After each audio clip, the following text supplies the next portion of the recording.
Hi, it's Lucy. So today what I'm going to show is how to make a basic tomato sauce. And this is good for, you can put it on a pizza, you can use it for the eggplant parmesan, just regular tomato sauce for pasta. So what I'm going to do is, what I like to do is, because I like the onions fine, so I'm going to just throw them in here and chop them up. And I just throw the garlic in too, you know.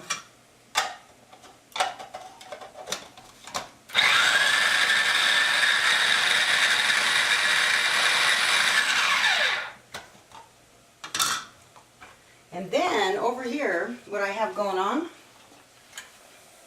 is I personally like to saute my the onions and the garlic in white wine and butter, because it just makes them more tender. A lot of people, obviously, you know, all the cook shows and everything, they use oil, but I found that they just turn out a lot more tender and I think flavorful. So we're gonna just keep doing this. A few more.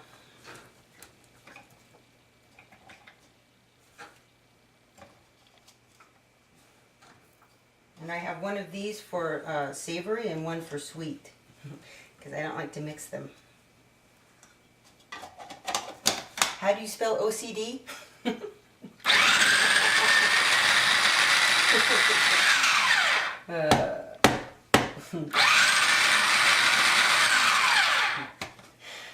Oh boy, that's going to come back to bite me. All right, so.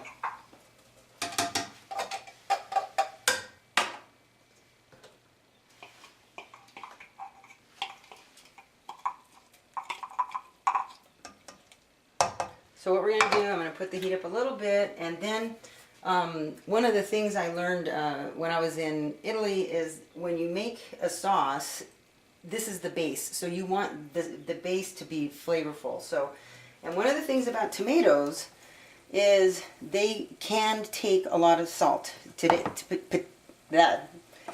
Potatoes and tomatoes are two of the families that can just take a lot of salt. So I'm going to let this simmer. And I know this isn't going to be like homemade, like from real tomatoes, tomato sauce, sorry, but you know. So basically what I do is the proportion that I use is, nice little plug for Kirkland, 3 tomato sauces to 1 like little diced tomatoes, okay? And then I have my basil here, and like I said, we're going to just let this simmer down a little bit and then throw all the ingredients in. We'll be right back. Okay, so we're almost ready. This is almost ready. So this is how it should look when it's almost ready. And at this point, we can turn the heat down a little bit, but see how nice and creamy this is, and nice and clear. And then I'll put a little bit of olive oil in for flavoring. Because one of the things that I don't like personally is when you're eating tomato sauce and you crunch into onions. Ugh. So, okay, that's about ready. So what we're going to do is we're just going to put the tomatoes in. Now, one of the advantages of having just a basic tomato sauce without any bells and whistles is that depending on what you want to make, like let's say I want to use this sauce for eggplant parmesan, then I'll add oregano. If I want to have like a Sicilian tomato sauce, I'll add capers, put in some sun-dried tomatoes, green olives, black olives, you know, to give it some punch, and it's like a really nice, delicious one. And also cutting up some eggplant and sauteing that, throwing all that in. But this is just a base. So here we go. So all we're just going to do is pour these in. So this is what it should look like. And so I'm just going to do this, and we'll be back in a minute, because otherwise you're just going to see me throwing cans in. Okay, and one of the things when you are pouring, this is a pretty thick sauce. So what I do is I just put a little water in here and kind of mix it up, and you know, get all the rest off the can. Because the thing is, if you look over here, this sauce is already really thick. And by the time it cooks down, it's going to be just a big clump. You just don't want it that thick. So we're just going to add this, and you know, don't worry that it's going to be too thick, because it's going to, the water is going to evaporate off. Oh, great. My sister said I should wear an apron. See how it like thins it out a little bit, which is okay. And I know there's some people that don't like, obviously, watery pasta sauce, but it's not, usually if you get, like if you go to a restaurant and you get, it's watery, it's because they didn't drain the pasta enough. It's not because of the sauce. So now we're just going to let this set a little bit. And if these chunks, like sometimes these chunks are a little bit too big, you can, after it's cooled down, you can throw it in a blender for just a little second, and that's it. And the last thing is, we have the basil here, and probably, well, this is, you know, a decent amount. Now, with basil, you kind of want to have it in after. So what I'll probably do is just put a little bit in now, because you just don't want it to cook too much, and it really gives it the flavor afterwards. So we'll just put a little bit in right now, just give it something. And we already added the salt. You might want to taste it when it's halfway through.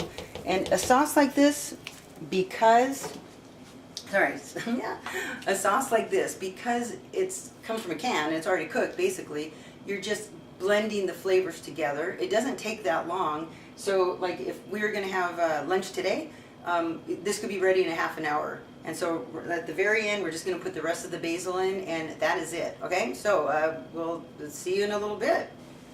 Okay, so we're going to cook the pasta. And one of the things when you're cooking pasta is you want to add salt to the water, because when they make pasta, they don't add salt. So you just put in a decent amount. Whoop, yeah, that's about right. Okay. Then, and what I wanted to show you is that, remember the sauce that we're making, how I was saying it, that it's going to evaporate. So if you can see, it's gone down quite a bit, but, and it's still nice and delicious and thick. And I put the basil in, and so at this point, it kind of broke down the chunkiness, but if you want to make it less chunky, you can always, when it's cooled down a little bit, put it in your blender. You don't want to put hot things in a blender. And so right now we're gonna make this mostaccioli, and it almost looks like penne. Now when it says penne regate, that means penne with little lines on it. And the reason why people like lines on it is because it holds the sauce on the pasta a little bit better. So anyway, we're just gonna pour this in now.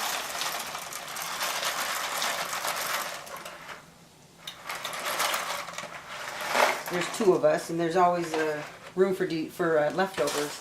And then, you know, right here I have this beautiful chunk of cheese from Italia, and we're just going to put that over. But when we're ready to eat, we'll show you, and then we'll eat. Okay, we'll see you in a minute. Okay, so the pasta's ready, and when they say al dente, what they mean is that dente means teeth.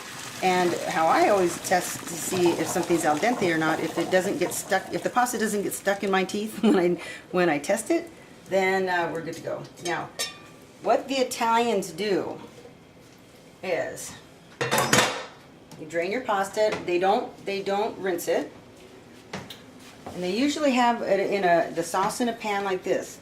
Now, before you start, mixing it, what they do is they take their cheese and they put it on the pasta like this, so then it like sticks to the pasta. That look delicious. And then